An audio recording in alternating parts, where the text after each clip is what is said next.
Right. We call the meeting to order.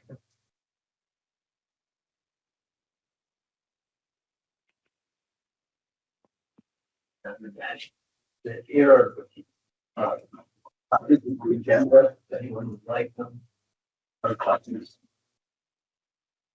Oh, Russ is here. Yeah. Hi. Hi, how are you? You're not saying your students. That's why. We have a meeting.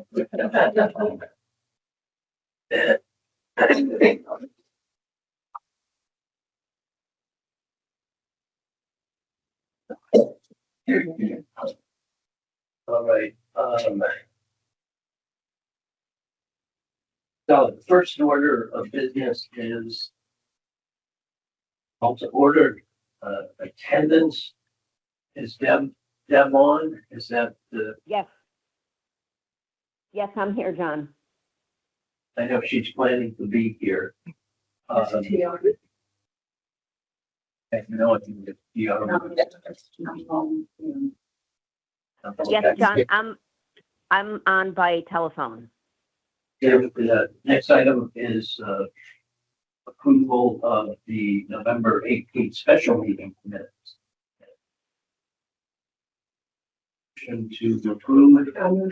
The minutes, special meeting, Everyone, is there a second? second, Any discussion?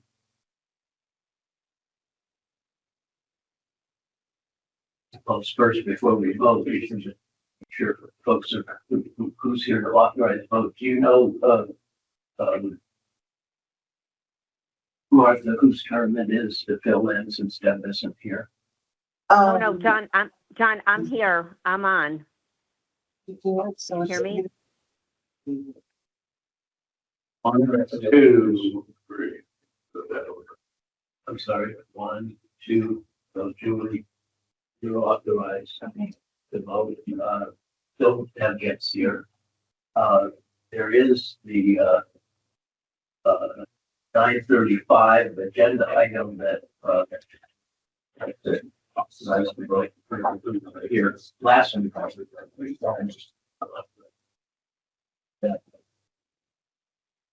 I need to abstain on your November 18th. Yeah, okay, so at this point, all in favor of approving the minutes? Aye.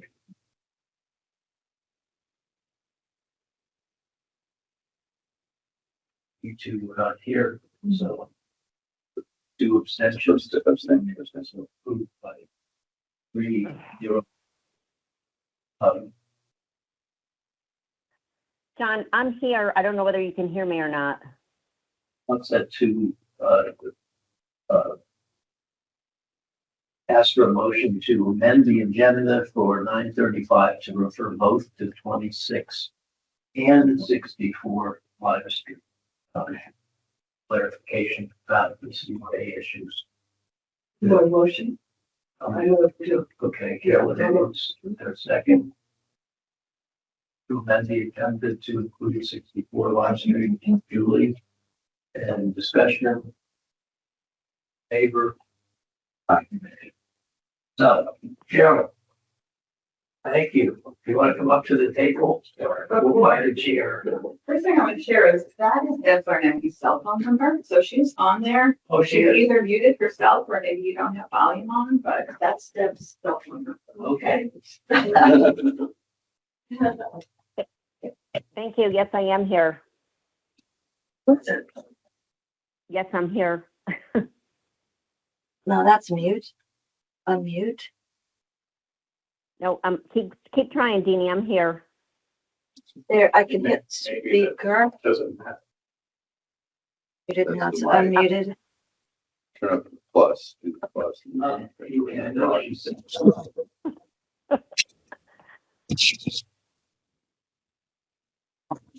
Deb, can you hear us, Deb? Yes, hi, good morning. I'm here. I'm here. Good morning.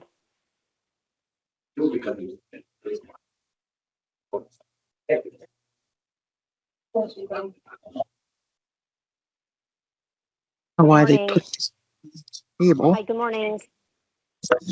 I can, hi, good morning. I can hear you. Well, why don't we start? Cheryl, thank you. I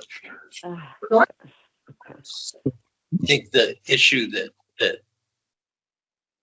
sparked our thought that it might be good to chat were your the EDC September 11th meeting.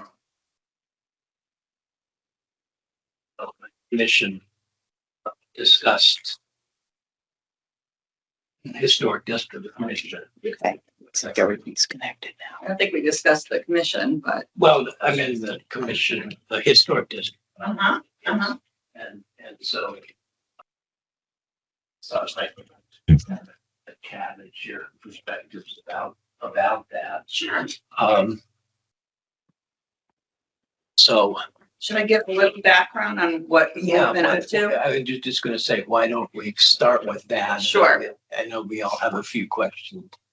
The Economic Development Commission, which does very little economic development, we are working on a strategic plan.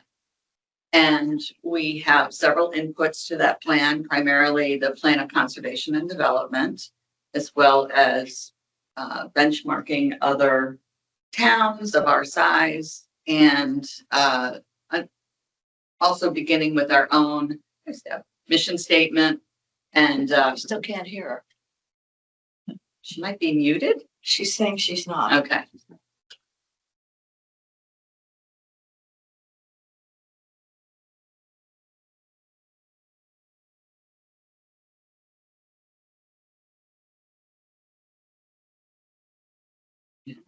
That doesn't help.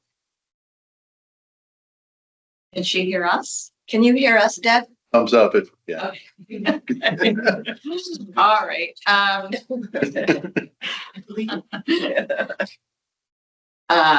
Yeah, our own capabilities, what we're able to do as a volunteer commission. These are various inputs. And then the last piece has been brainstorming the strengths and weaknesses of different areas of town, as well as in general, our business community. You know, we have a lot of very small entrepreneurial businesses and home-based businesses in town, in addition to our light industrial distribution zone and our commercial zone on Halls Road.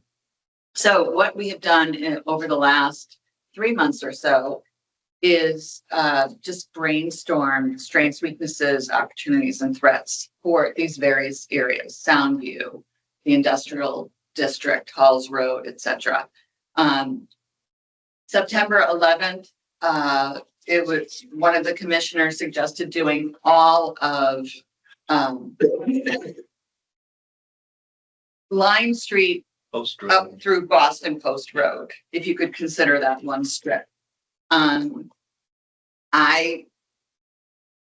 would have liked to break it out even more, but in the interest of time, we did what we broke down into 3 areas: kind of lower Lime Street, which is where we are now, south of 95, the Arts Corner, which is still the historic district, obviously, and then up Blaisville. And it's truly just a brainstorming situation. We think of strengths, weaknesses, opportunities, and threats. And at a later date, we're going to look at all of the opportunities that we've brainstormed, prioritize, come up with several that we can do within our own capabilities or support within our own capabilities. And that will be the basis for our strategic plan. Okay. Now, when we got to the, and again, we broke out the historic district into kind of the south of 95, north 95. Well, I would say the Arts Corner there was, because the academy is south of 95, obviously, but you got it in with the others. When we talked about south of 95, we acknowledged the importance of these small businesses, you know, being part of the being residentially zoned.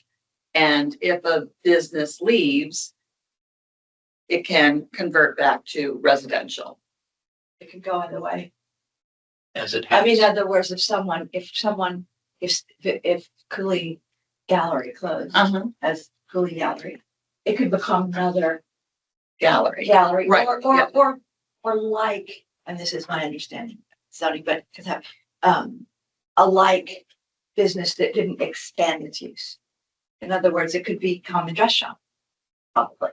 Something that didn't make it bigger, didn't make it more than it is, Okay, because it's a non-conforming use that goes with the property. It doesn't automatically convert. I mean, If that were. I thought it could be a gallery again. Well, the ice cream shop is a great example, right? Exactly. Because that, I think did they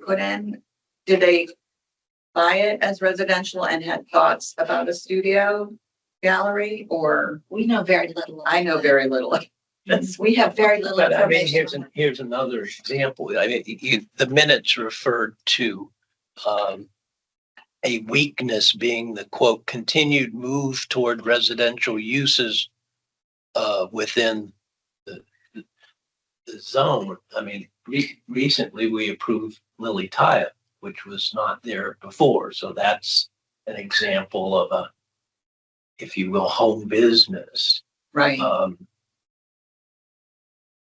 mean, that's a move away from a residential. Right, use. that's a very fair point, and we can amend this to reflect that sort of activity. We can, I'm sure the word weakness feels daunting, but we were thinking more about Studio 80. Gail has moved away and the ice cream shop has closed.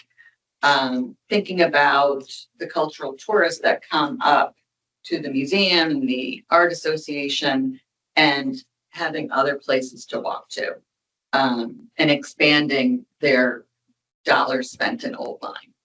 So, from an economic development point perspective, it felt like a weakness, but from a town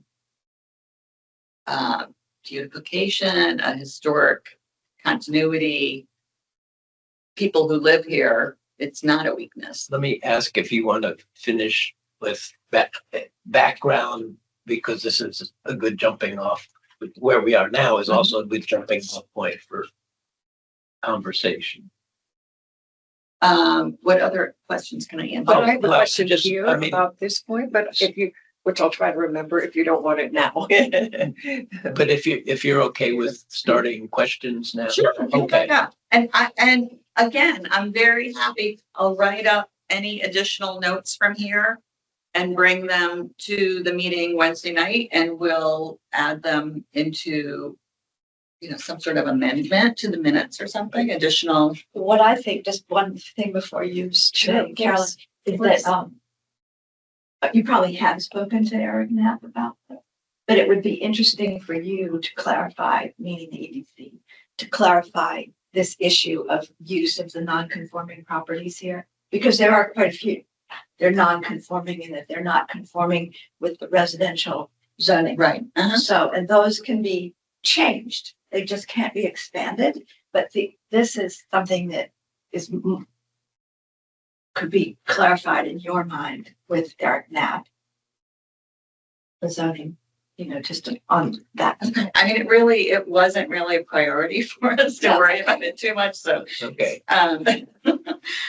Carolyn? Yeah, but I just had another thought, Cheryl. So just on this term weakness and whether weakness is maybe the best term, but I would think that one of the things that the EDC would want to do is to encourage cultural tourists to come not only to the Arts Corner, as you're calling it, but also to come to the historic district as a historic district to see what this amazing town has been able to preserve. Right. Because it's one of the last of such places on the shoreline. So there are not many other places they could see it. And if cultural tourists are coming for cultural things, maybe they could walk to Halls Road if they want to spend money, or they could walk to the historic district with its smaller number of small businesses. Sure. To enjoy the historic aspects, characteristics. We And do, that seems to me to be a strength. That's all I was going to say. Oh, sure, absolutely. And one of the most popular pieces of paper going out the door is this historic, the walk. that the Historical Society has put Right. together, that blue, Yes. architectural walk. Mhm. One of our opportunities probably is to fund reprinting of that.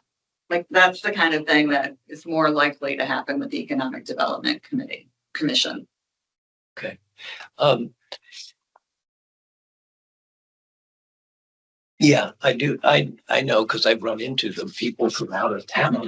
I'm walking along and you chat with somebody and they say, "Oh, I'd just love to come here from Essex and walk around." A lot Uh, of people come from this. A question about the status of plans for the sidewalks. This relates to north of 95.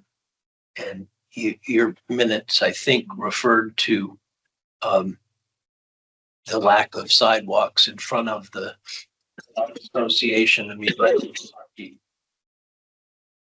Roger Tory Yeah. as a weakness.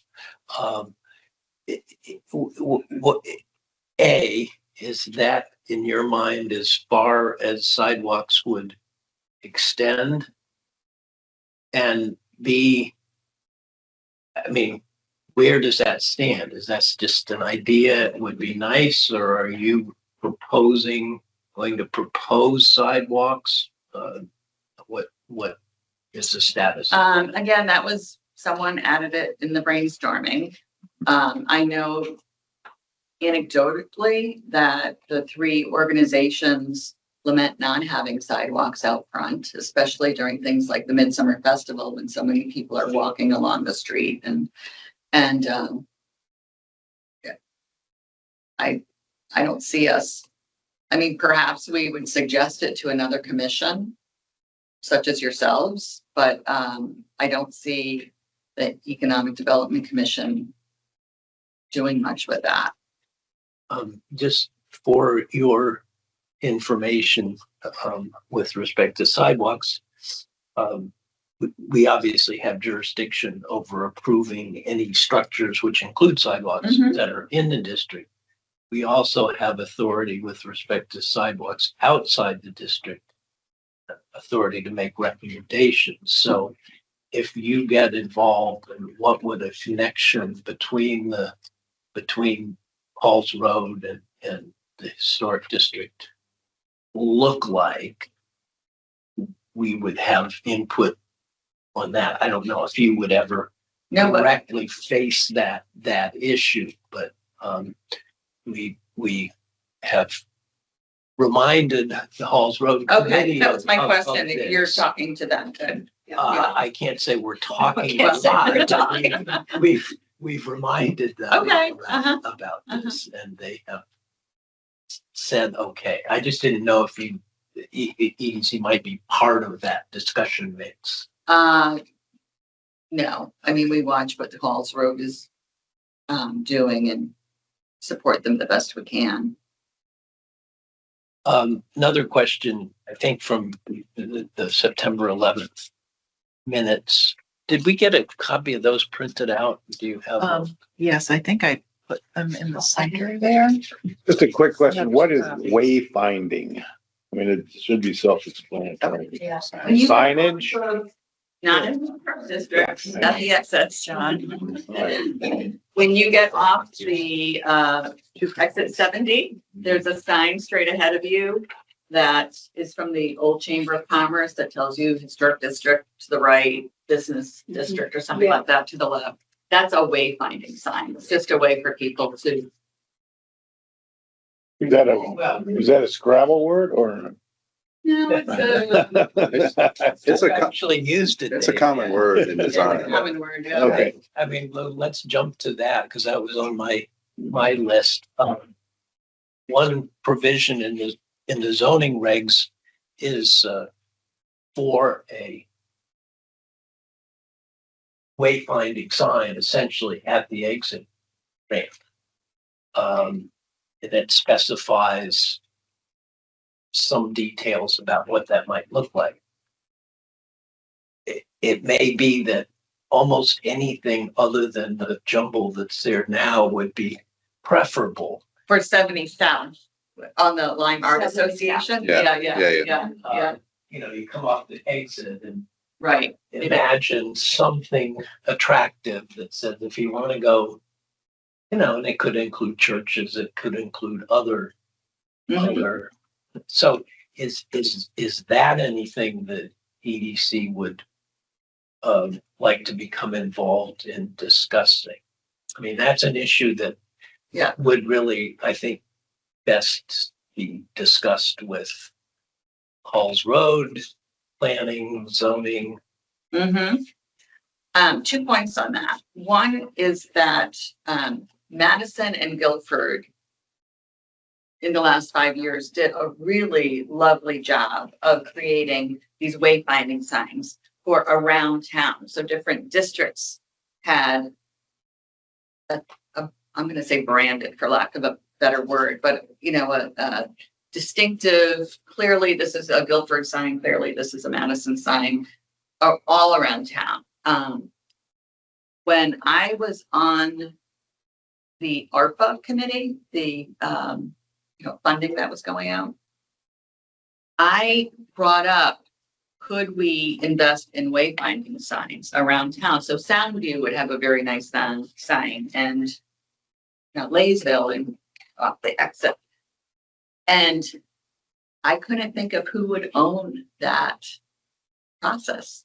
Like who would own, Well, or I shouldn't say we couldn't think of who would own all of that. I mean, EDC wasn't capable of it. I briefly, own it, you mean invest, have money to spend on it? Run it, Maintain it. spearhead it, Well, work Does with, it in Guilford, Cheryl? I'm sorry, Spearheads it in Guilford and it Madison. was a paid economic development director. Okay. Mhm. And my one other quick point is that on the Halls Road Committee, I know Dave Kelsey several years ago said he wanted to take on the sign issue. And I don't know where that ended up with his analysis of that, fixing that whole corner on the Line Art Association land. We've been, over the past couple of years, I would say more than swamped, but it's something that we've discussed generally and I won't say with spearhead, but maybe convene a discussion. We did have, I think Deanie and I, one discussion with Eric Knapp, who, his comment was that, the DOT would have to be involved. So our concern was assign it at the exit. Uh-huh. Right. And that takes both some time and some political arm twisting to get it on their radar. So it would be great if somebody were involved who had knowledge about the DOT and how it works. It so happens that our state rep is on that committee in Hartford, Evan Carney. Right. He's been very helpful in the past on signage things. I can't remember what it was, somewhere around Rogers Lake, I remember. Or I guess it wasn't Rogers Lake because that's not HTC. But anyway, he's someone we could actually get on the phone. Okay. Yeah. Well, let's amongst ourselves discuss that further. I just note we do have on our website some revised guidelines relating to signage in the historic district generally. That's mostly for your information.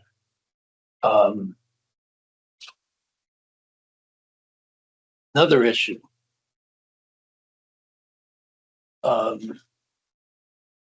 What's your or the EDC's perspective on zoning changes that are coming up before the zoning commission? Have you delved into that at all? Well, I'm hoping your commission, our commission, we are invited in to share our perspectives the way I heard from one of the commissioners we would be. I don't know the timeline of that. Right. We haven't been.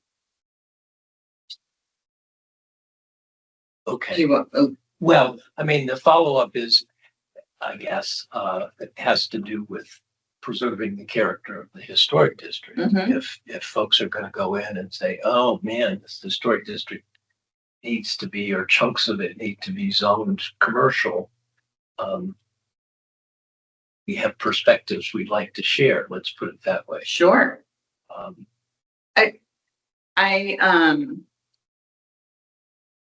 SWOT analysis is just, I know from your business background, Yeah. many of you, it's terminology that has been used for a very long time, strengths, weaknesses, opportunities, and threats. And it's unfortunate the word weakness has been used. And so I'm going to bring that back to the commission. And we're going to reframe some of the statements under weaknesses. Because we were working as if the people in the room were the only ones really using Tossing this. out ideas. Yeah. And so, How about drawbacks? For weaknesses? Is there any issues to discuss? I don't know. I mean, it doesn't even have to be in a quadrant, really. Yeah. But that's the framework that was chosen. Yeah. And the historic district is the strength of the town, clearly. So I don't think anyone on the Economic Development Commission would think otherwise. And I would have a very hard time seeing anyone on the EDC thinking that the historic district should become more commercial. I think we want to preserve these little businesses and help them stay alive. And I think they strengthen what people come here to do, which is walk around and enjoy the beauty. I would not support anyone on the EDC wanting us to, we have enough trouble on the other streets. I mean, that's really my feeling. We have to deal with Halls Road. We have to deal with changes going on in the light industrial district and the Shoreline Gateway and Soundview. Yeah. It's This isn't on our radar, really. Okay. You're doing fine. Okay. My last question is, there was a reference in here also to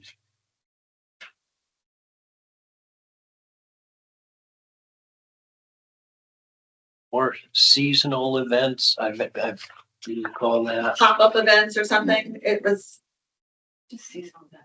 yeah. We know the ones we have. Opportunities, consider more seasonal events. Do you So have any again, specific ideas on what, that's a the brainstorm. right? I know there are already, I know the businesses on Lime Street already have plenty to do with the seasonal events they have.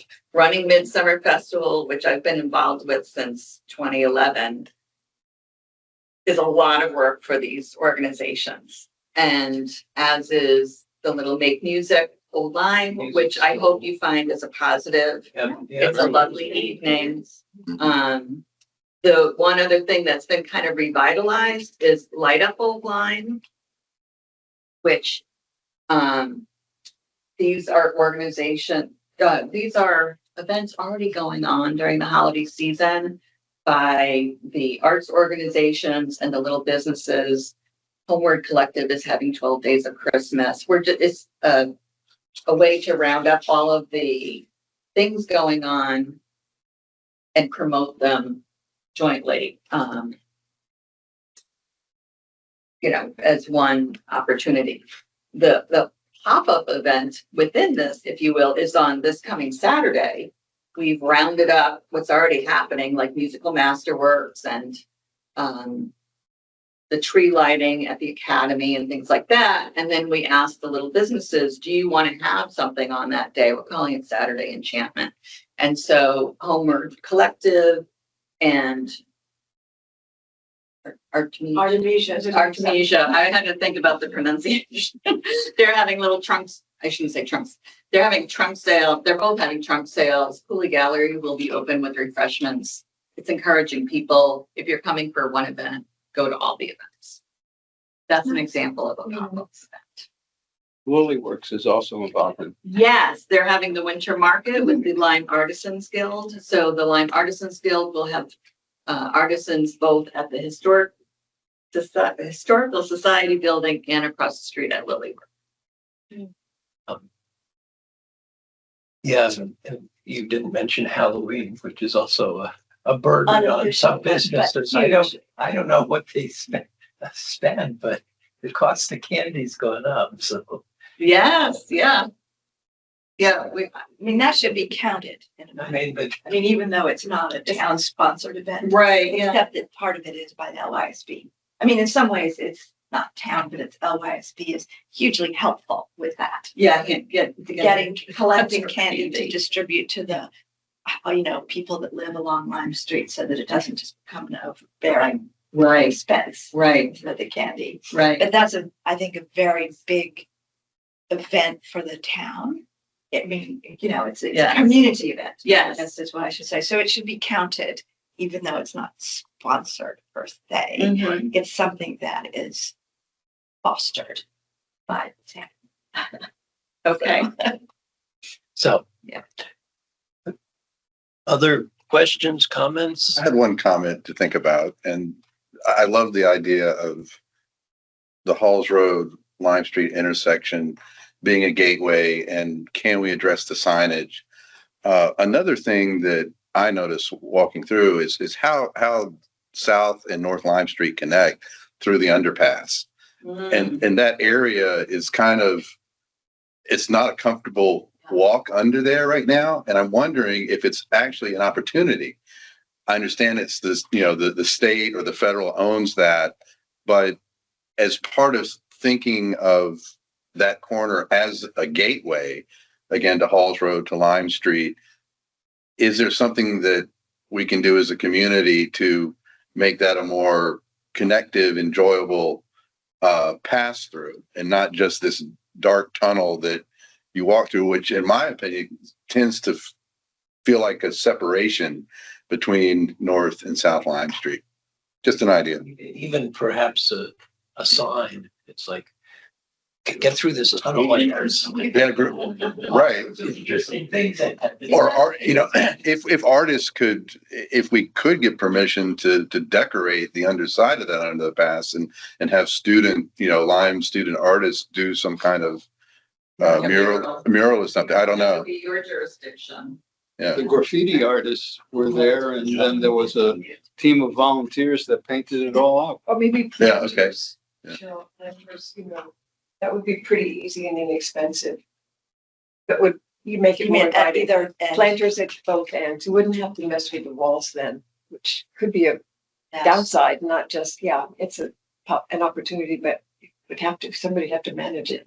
Right, which might be public works. I know Signage would be nice. It would be nice. right before Midsummer Festival, I usually peek in there and then I request Public Works to pick up Mhm.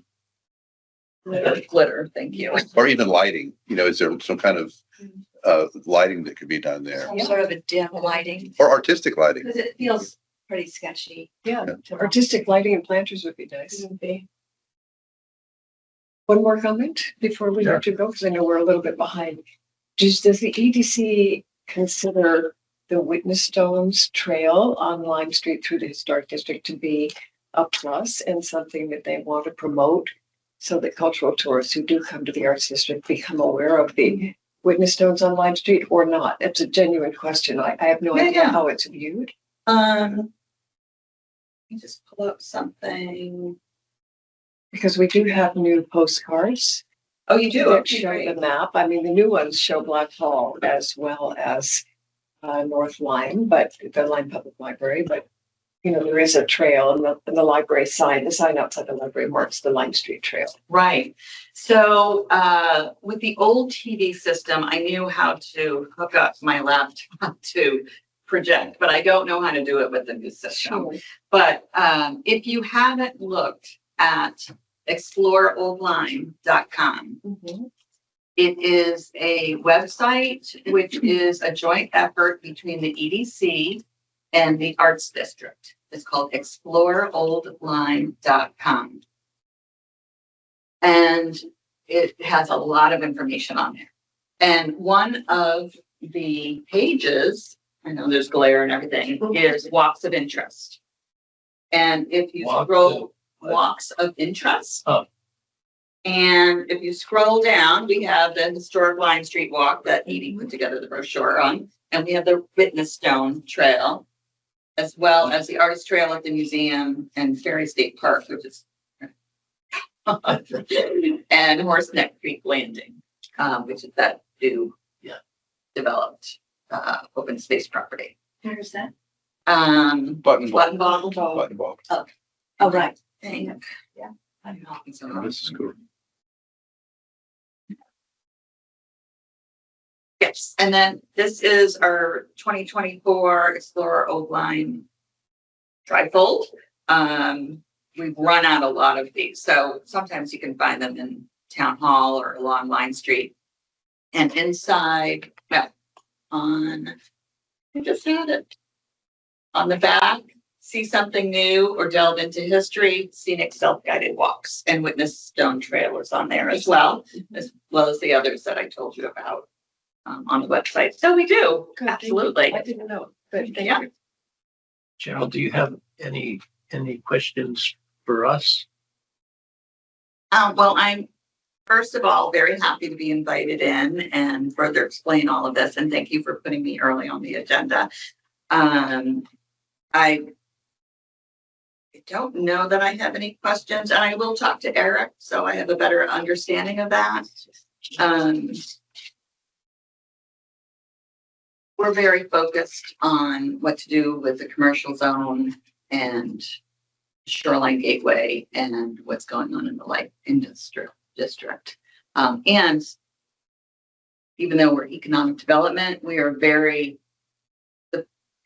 I see the majority of our effort in keeping our businesses healthy in whatever way we can, which is primarily promotion and,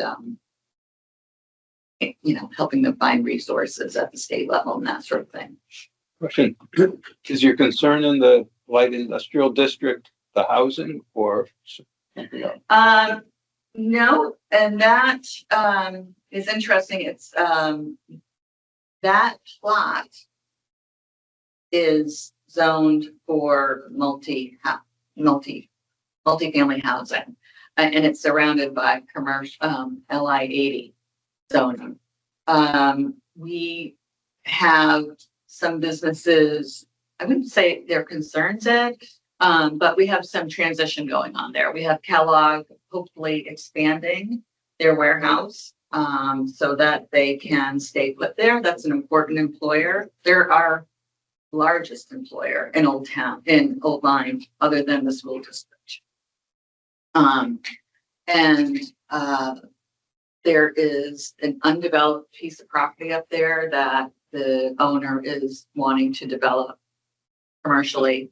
So we're looking to that and just worried about businesses finding themselves so limited where they are that they move out of town and then we have empty buildings.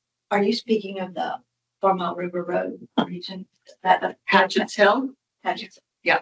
Right. Yeah. Okay. Thank you. Thank you. And I will bring this to the EDC Yeah. Wednesday night. I mean, I think this whole issue of a wayfinding sign and who would spearhead it. Now, again, we've been swamped. Many towns and commissions are, but it may just take somebody to say, I'm going to take the lead.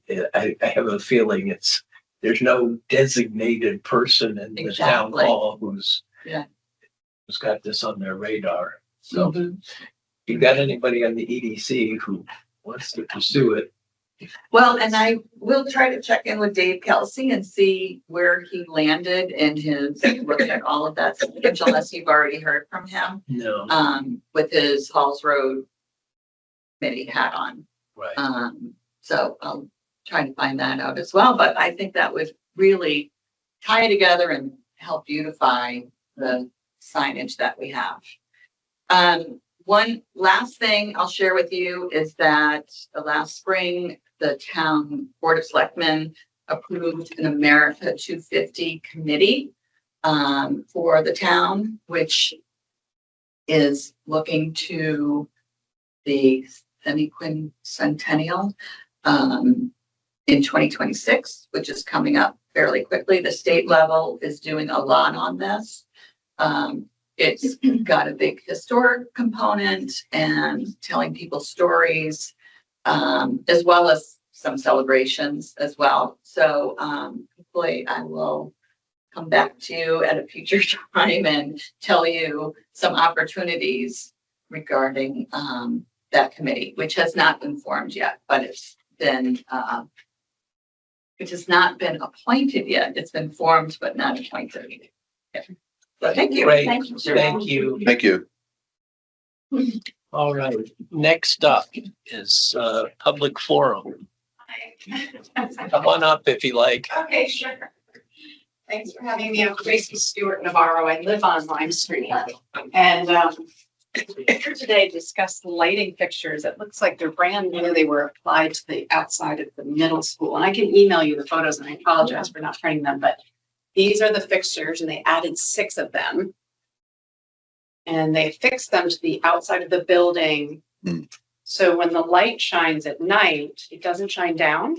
It shines like a spotlight straight out. It's quite blinding. So I will show you what it looks like in the evening. This is from our house. So they're really painful to even look in that direction. Yeah. So whoever picked the lighting fixture, I think they should have had them go down, maybe not as bright. So I actually walked over there in the evening, my husband, and just as a parent picking up a child in the evening, I mean, it's really blinding. So I'm blinded just in the house. I can't imagine picking someone up. And I think it would affect wildlife, and it just doesn't feel right. The whole, I thought there was something like a concert going on when this appeared. The leaves came off the trees, and I was like, it's sort of Their show. yeah, like a Taylor Swift concert. And I'm like, what's going on there? And then I realized, no, this is a permanent situation. So, pretty bad. Are they Is on that every night? outside of our, I'm sorry. Are they on every night? They're on all night, All all night. beyond 300? And there's 6 of them. And you can see there's like the old fixtures they've kept them. And I don't know if they replaced some of the old fixtures with these, but there's 6 of these and they look brand new. My husband works in commercial real estate. So we went over there and they look really new. So Tracy, do you happen to know how far back from Lime Street these are? so Judy, you know, she has that field. So directly behind the barber shop, you know, there's like that field behind the barber shop. Right. And then directly you see the middle school right from there, which is exactly across from our house at 62. So I don't know how far from Lime Street, but like the Lime Street lights that light up Lime Street are probably not good at power of lighting, but I would say at least 50% less light than these lights. These are very, very bright. They're spotlights. Yeah. Do you know that neon sign? That Oh yeah, that's Bullets not is fun awful. either. Yeah. I know, when we tried, the Stark District Commission tried Yeah. to get neighbors involved in Oh yeah. opposing that, but no one did. Oh, I would So have there's loved no, to. anyway. the I don't point think we is were that here that. Yeah. That is Blinding as well. just up at 300 feet. Okay. So would you say that these spotlights are further back than that or roughly the same? I would say they're same because the lighting, so if you drive up to the high school and you find the sign, that blinding blue sign, and then you take a right, I don't think you can anymore to go to the middle school. The building of the middle school is right here and they're all affixed on the outside of the building. I have a map of the area Okay.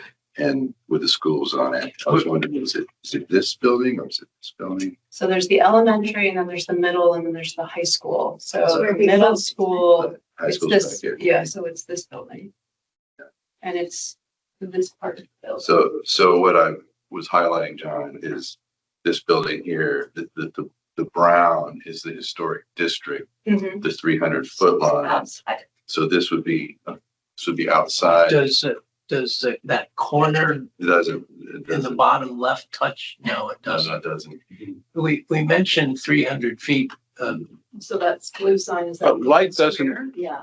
adhere to That's I boundaries. know, but in terms of can we regulate the Okay. fixtures? But we can advise We can because it advise. certainly impacts Sure. the historic. It doesn't district. impact the district. Oh, it's pretty dramatic. I Right. mean, it's got to impact wildlife as well. I can't.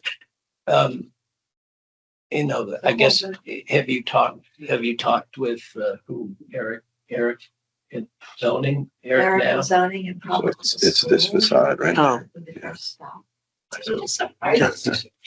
Right, I have them coming out instead of coming down. It's just the. It just seems that the light needs to be reduced and then the direction needs to be altered. Well, unfortunately, due to the fixture, I can tell this is the way the fixture you purchased. You can see that it's going to shine out, so they have So it to has to be removed. Or covered or something. maybe a down cover, but. It's a big concern. Thank you for coming in. with Yeah, it. thank you. It's on our agenda. We also, I should mention, have embarked on a process of considering and revising guidelines with respect to a range of issues, and lighting generally is I think lighting's coming up so important in soon. that historic district, because it won't feel historic.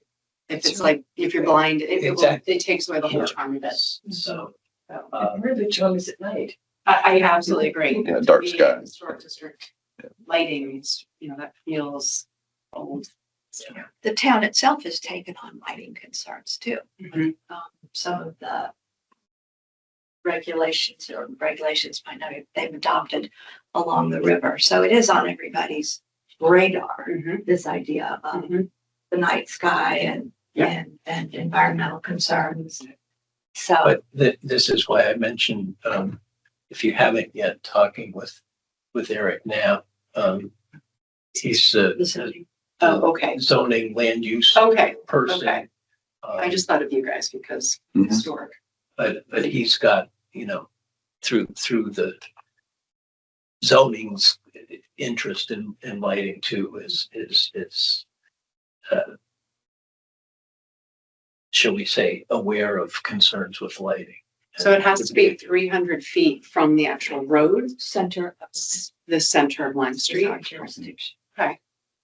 But this idea, it's interesting about the idea that if there's a light that's directly outside the district, but it's impacting the district significantly. We, No, John. but I'd have to check the statutes because we Right. have authority over things in the district. We have authority. This is all pursuant to our The state. governing statute over certain things outside the district. And I just need to check. But the light is in the language. district.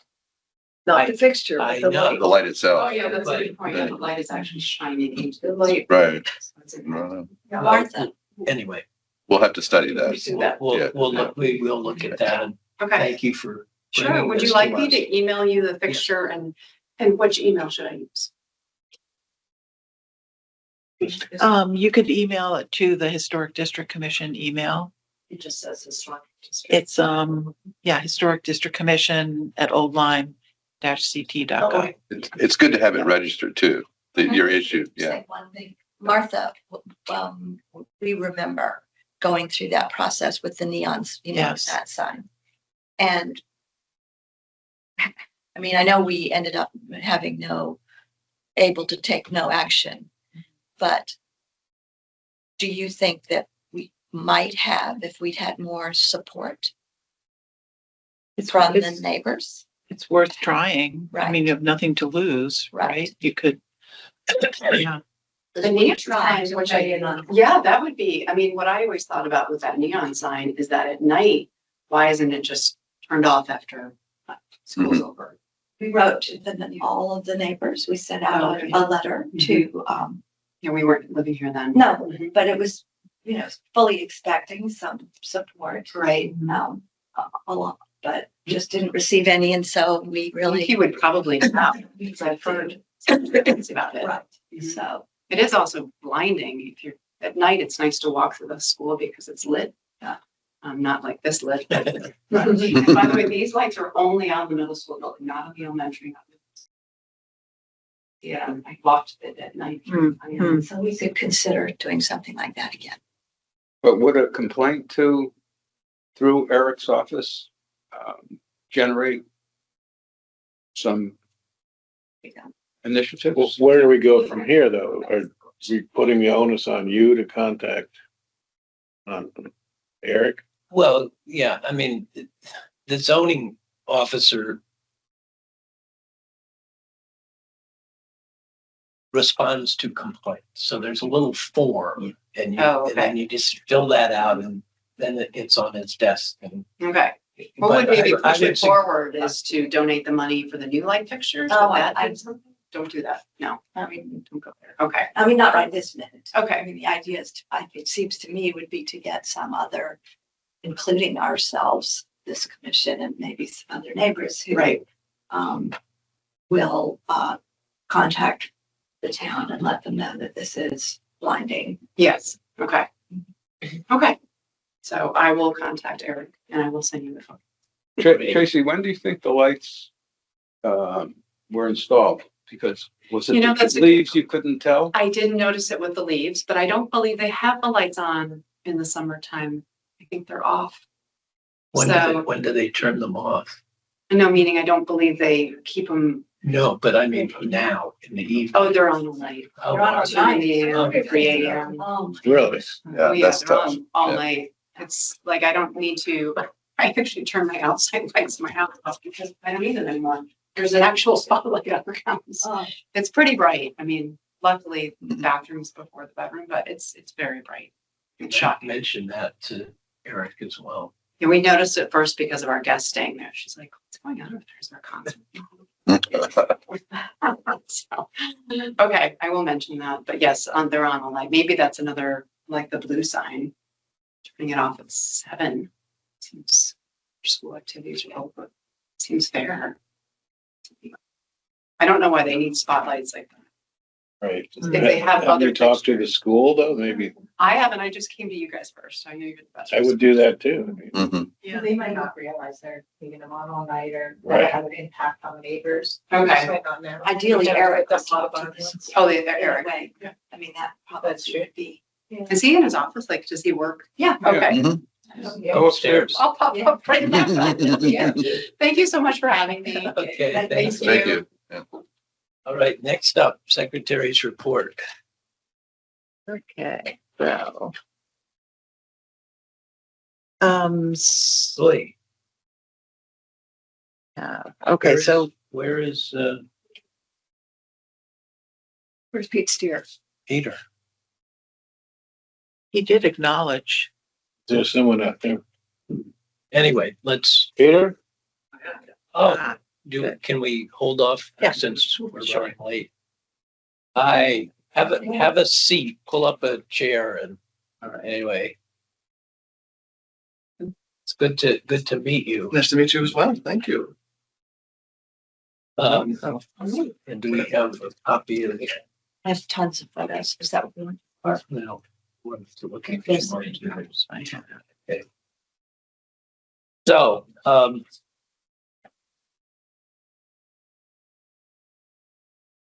I think, I have a bunch of. I'll invite you to introduce the project, introduce Photo. your C of A, and then, I mean, one question I had, maybe a good starting point is whether we need to spend time talking about whether this is like for like or C of A. I have a bunch of Or- these. or are you, I know you filed a C of A form, but are you comfortable with that designation? So, this is my first go through with this kind of a process. So your sort of guidance as to which form is appropriate is probably more valuable than my sort of ideas on it. So I was unaware, that this project had actually come in front of this group before, until I got sent the minutes of that meeting, which was very helpful, by the way. And when I read through them, my sense was the most significant issue is that the museum wasn't yet ready to make the investment in a fence. And of course, there are other issues mentioned in that email as well. But that was my most, but then again, that was after the fact we'd already begun and nearly completed the project. It seemed from the advice that we'd gotten that a C of A was the appropriate tool. Although, like for like, I think probably, with the exception of maybe some of the materials that are involved, which I'd like to sort of answer questions about if you'd like. It sort of sits somewhere in between. And the history of this is the fence has really, as you folks know, has deteriorated significantly over the years. It's a high aesthetic priority, but it's a low investment priority. I shouldn't say that quite so literally. But when painting the house costs $250,000 and a roof on the house is $300,000, you know, this fence, while really important to the beauty of the museum and to the road, was something that naturally had to sort of take a back seat. We had, and I'm not sort of, I'm not sharing responsibility for this decision, it's entirely mine. We had the advice of a board member that he had found someone capable of reproducing the fence more affordably, and he was able to do it in the short window of time between when construction would normally have ended because of the season and our unseasonably warm and still sort of building ready fall. And we took advantage of it. So the board member mentioned to Joshua Torrance, who mentioned to me that this was an opportunity. It seemed timely. I did not know, as I said, that it had come in front of this group before, but it seemed at its outset that it would be something that would be as much repair as was possible. When the contractor looked into it further, the what was there for all practical purposes was far beyond repair. Parts of the fence were actually sitting on the ground. The posts that these columns were affixed to were rotten, and many of the spindles were broken or missing. And so we chose instead to sort of replace all the parts that did not need repaired. There are still some pieces still available. The gate, for example, it has new and old parts attached to it, but we did everything that we could to match the appearance of the gate and the fence that was there. I sort of suggested like for like, although I realize that sort of may involve also the materials involved. When I looked sort of more into the sustainability of this fence and other parts of our buildings, for example, in our attic, we have a huge I-beam that holds up the roof. Because the construction techniques of the past just sort of don't always hold up, and some of the costs of things like mahogany were sort of impractical and no more prone to rot than what we already had there. So we used photographs and measurements of the fence that was removed and built as near as we felt we were able to precisely what was there before in appearance. What are the materials? They're marine grade pressure treated wood. The columns that were replacement by pine were instead used poplar, so that it was more resistant to rot. They're attached to commercial grade 4x4s that were put into the ground and serve as sort of anchors for the posts, for the columns, I should say, and the rest of the fence. I do wonder whether, you know, we might consider wood I'm not sure we get as refined to say, one kind of wood is different from another kind of wood. It's more if you were using AZEK or something like that. Sure. But I do wonder about a number of differences, between what was put up and what is now here. So, I mean, just to make sure we're on the same page, I think some of these would point towards it requiring a CMA. Is this, these are pictures of the new fence. Yeah. Is this a gate? That's the gate. Yes. And was there a gate there before? There was a gate. The hardware that's there now has been cleaned and refinished, and that actually is the portion of the fence where some of the existing construction, probably because it was newer than the rest of the fence, was still capable of being improved, being enhanced with new construction. But that gate has always been there. We think probably. I think I'm sort of puzzled why on earth it's there. Well, given it's the a fire really- lane opening. It's a really good, well, I don't know the answer to that either. But my sense is that that gate at one time served the house that's behind the gallery, and that opening served the barn. I honestly don't know the history of that, but it was put in place where it previously existed. The clearance between the bottom of the fence and the ground seems substantially more than the original. When you look at sort of over the history of time, the settling of the ground, there's a significant swale that sort of developed. And one of the corrections that the contractor tried to do was to rebuild that swale, because you're right, there was a significant gap between, in order to keep the fence looking as it did in photos, which is to be as consistent laterally as was possible. It meant sort of restoring some of that, because it had really become sort of a ditch in front of the stone wall. So they've done that to try to make sure that the fence is consistent with the clearance that it had. So another question is whether, I mean, it looks as though you've put in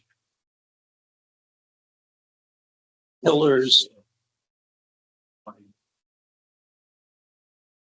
Yeah, here's an example. Where the top of the pillar looks like a straight line across. I mean, the clearance of the pillar above the pickets on this side is higher than on this side. Was that the same before?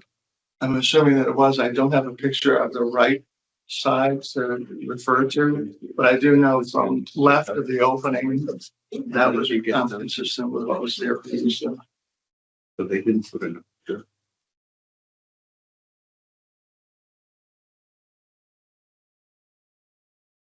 The clearance of the fence to the ground at the post adjacent to the driveway is closer to where it was in the original fence. But when you get to the left end of that section, it looks like it increases maybe 6 inches. Have you been there the past few days?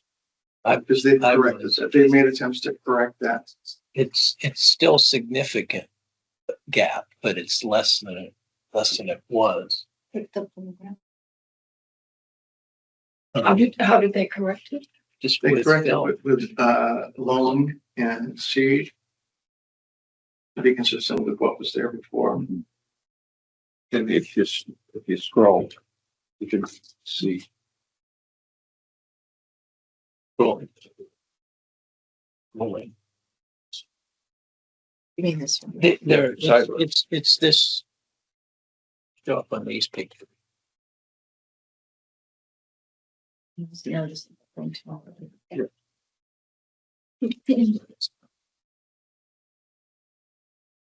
I know. I mean, this is the southwest post. So this is what you filled in, you've Right. added some. That's exactly right. I guess, I mean, it would be nice to have clarification of whether the posts going across in the original. I mean, I guess it looks like it does, but I don't see a post down at that most southerly end. Is that because it broke off or? I don't know what's the age of that picture. The reason I ask is because using something, see if I can find it. Using something that we have here, shows a column at that position. Just covered by the shrubbery. Right. Mhm. It's still that southernmost pillar, Peter, is more than 6 feet high. Is he talking about that? Right here. Even with the fill. Well, so it's been corrected by taking column off the bottom. Because again, because of the sort of the nature of That's the here. plan at Right. the time. Yeah. Post here, We've here. taken, Post here, here. the foot off the bottom of that And is there a column. post now that Accommodate they the put it? fills. Yeah, yeah. Yeah. Yeah, here's it's the same. But the pillar, the top of the pillar is more than. Not, if you were to measure today from the new level ground, it's no longer 6 feet. Well, I took the pictures yesterday and I walked up to the pillar and I'm 6'2" and it was above my head. The Well, top of the pillar. We can, It's reduced from what it first appeared. Mhm. That's correct. well, actually, it didn't reduce and, well, we can, I'd like some sort of advice as how we correct that because I'm happy to do that. The actual column from sort of footing to top is probably 10 feet.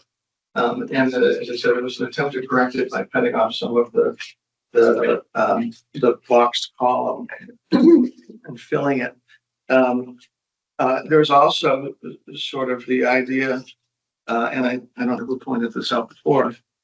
We can adjust however you may recommend.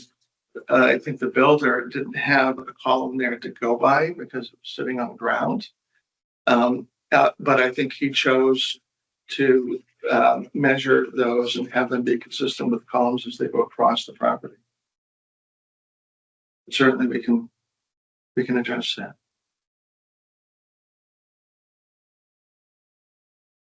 So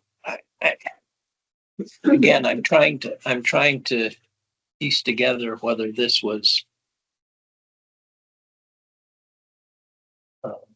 like for like. Is this the same? Where do the longer pillars here go? Do they go in back of this front bar? I don't understand.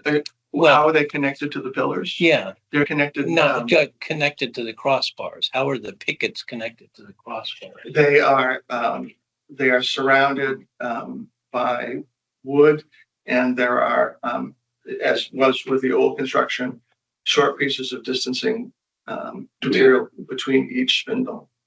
So it's the same look as you had on. Yes, yeah. And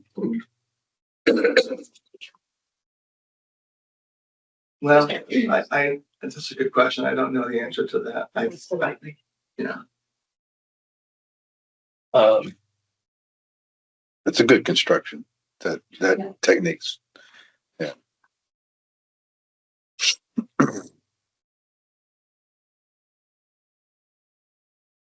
so are the pillars spaced the same? Yes, they are. In Distance. fact, the anchors that they now sit on were in the same bored out holes that the old timbers that held it up were. And the tops of the pillars are level across the property. Whereas before, at least the fence we saw, up and down and all around. So, yeah. Mhm. Yeah, I'm trying to, The other thing about the height above the ground is when you go to mow it and trim, it's good to have some clearance there so it doesn't get caught with a weed eater. Yeah, I have that problem on mine.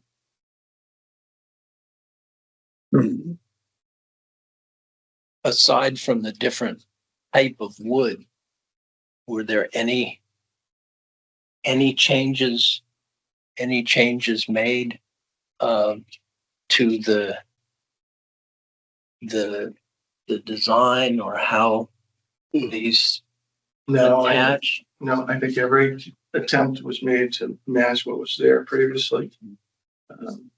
And if it's helpful, I know I sent some of these previously, but to the image that I just showed a moment ago, there's a number of other sort of images of the condition of materials that were there, which is sort of what prompted us to take action. One of the things that, so I've been at the museum for just 4 months. Previous to working as the director of administration, Lawrence Griswold, I was chief operating officer at Yale Howard. So this is sort of a really wonderful retirement opportunity for me. I really enjoy it very much. And I was surprised though, when I arrived. I mean, I used to have lots of complaints that came to me when I was at Yale that I needed to address and manage. But one of the things that I was surprised at was the constant concern that people had about the condition of the fence, and I completely understood that. It was in really terrible shape. But as I said earlier, I think it was a high aesthetic priority, but low budget priority of the museum to fix until we had an opportunity to do so. You know, I feel badly when I heard that there was an opportunity to replace it. If I had asked just one more question, which was, does this need to go in front of the Historic Commission? Because I know you exist and I know how important the work you do is. If I just asked that, I probably would have gotten an answer from someone, but I didn't. I sort of saw a board member and the director as sort of having full understanding of the process, and so we set about replacing it right away. And I think that it does look more beautiful than what was there, and I think it attempts to look like what it once looked like. But I also appreciate everything that you're saying, John, and how the process is important and all that. Yeah, of the pillars, the same width, Dimensions, yes. dimensions, Yeah. as well. Well, But the height is different. The height is different. Well, we don't. I it's wish I had a perfect measure of that southernmost column. I don't, but it was an attempt to recreate what logically would have been a fence. I mean, that existed previously. the old fence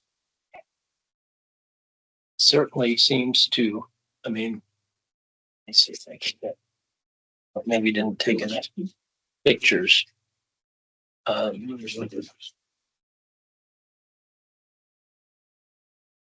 No, this is the old fence.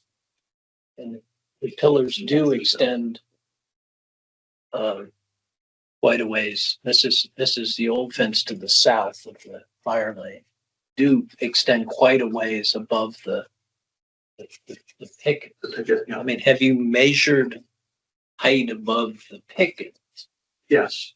And is that the same? I would say that yes, perhaps with the single exception of the southernmost column, which was to both sort of accommodate consistency among the columns, but also have the fence run appropriately parallel to the ground, obviously with the need for fill. I mean, it does, I guess that's another question. This picture looks as though it's the bottom pillar is running closer to the ground. And if you look at other fences in the historic district, that seems to be the model rather than straight across. Sill Lane has an example of a picket fence on a slope that has sections that are steps down. Yeah. well, that's probably a bigger slope than you're dealing with. I guess what I'm struggling with, I went through Pete and, when I took the pictures and said, is this the same as what was there? Is this the same as what was there? And identified some of the points I've been asking about. Yeah. The obvious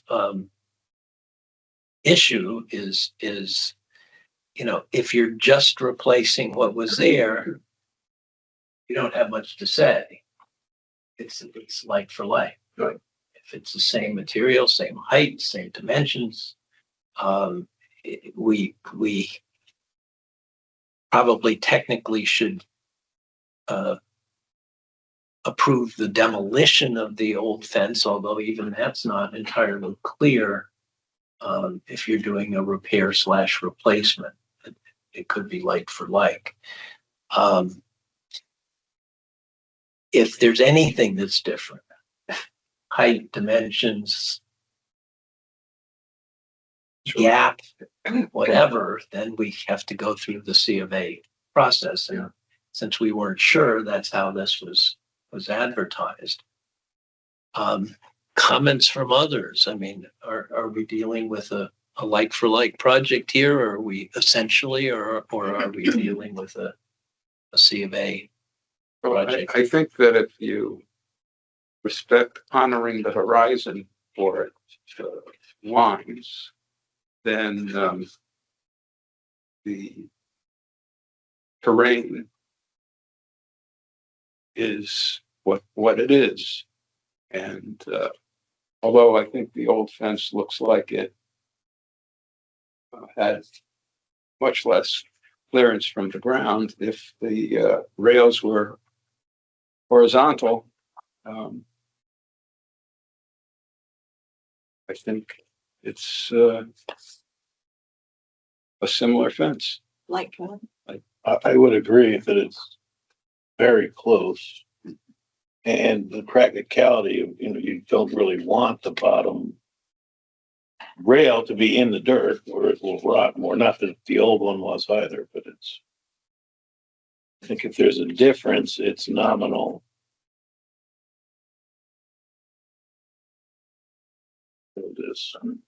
So what's the overall, the picket height above the ground in the prior fence and in this fence? I think the picket length is the same. No, the height above the ground. Yeah. The height above the ground, I suspect would be identical everywhere except that last piece. Yeah. We tried to correct it with fill. Right. In my opinion, that's close enough. Yeah. Yeah. The fills helped a lot. It's wood. It's design wise similar. You obviously tried to keep a straight line, which is one way to build a fence. The other is to follow the terrain. It'd been nice to have the discussion prior to the building, but I think at this point. Well, I mean, I don't think you get a break for not coming to us. Let's put it that way. But what's the fine? I'm sorry. What's the fine? The fine. Fine. Yes. John, what's your primary concern? Just so I understand. No, I was just trying to sort through I guess my primary concern, I was trying to sort through whether there were differences from the fence that was there. I mean, I might have concerns about how the fence that was there was designed, but that is, can't do anything about. Sure. I guess my main concern was the look, it's ameliorated by the fill of this, what looked frankly like a bit of a monstrosity. I mean, there was a huge gap. There was this big, tall pillar. Right. I do know the 6 foot issue is Eric Knapp copied me on the question I had asked him, and I do know the 6 foot issue is a zoning issue, and that perhaps should be, should be addressed. It's, you know, it's a lot closer than it was. It's a matter of a few inches now, whereas before I didn't measure it before, but before, you know, I drove by one day and some guy's stretching up, trying to reach the top with a tape measure. We hired shorter contractors. Yeah, that was my thought. I said, well, unless this guy's 4'6", we have an issue here. You might have been 4'6", actually. So our decision is whether to accept it as a like for like, or if we decide it should be a C of A to vote on that. Correct. Okay.